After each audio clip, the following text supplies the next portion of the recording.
when somebody accepts Islam, it wipes out all of their previous deeds. It erases all of their previous sins. They start over with a clean slate. And that's fairly intuitive, but one of the interesting things that I reflect upon is that it also wipes that person's slate clean with everybody else that they've wronged in an interesting way. Or at least it should, or it can. If you take the example of Umar ibn al-Khattab, right? I mean, he's oppressed Muslims, okay? And he's leaving his house to try to kill the Prophet Muhammad sallallahu alaihi wasallam. And then once he embraces Islam, all of that is erased. Nobody looks at him in a funny way or with suspicion or anything like that after. Even though just a day ago, he wanted to do harm to the Muslims and do harm to the Prophet sallallahu alaihi wasallam. And then even with Wahshi, right? Wahshi was the slave of Abu Sufyan in Hind and was commissioned to assassinate the Prophet's uncle, alayhi salatu salam, right? And he eventually accepted Islam. And there's a narration that at one point, Wahshi comes and he talks to the Prophet sallallahu alaihi wasallam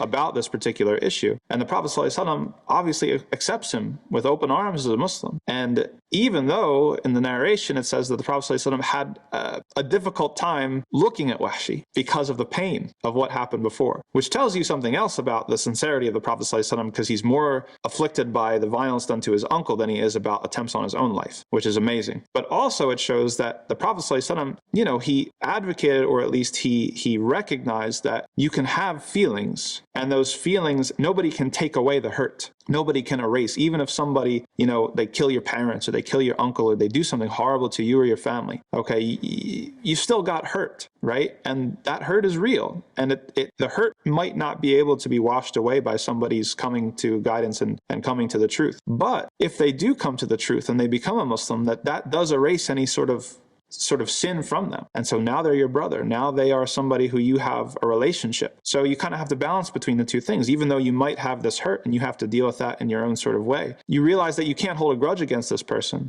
This is something that they did when they were transgressing against the law. So of course they're going to transgress against you, right? But now that they've gotten right and they've seen the right path and they've repented, that they're an entirely different person. They're literally not the same person who did that thing back then. And so they need to be treated a little bit differently.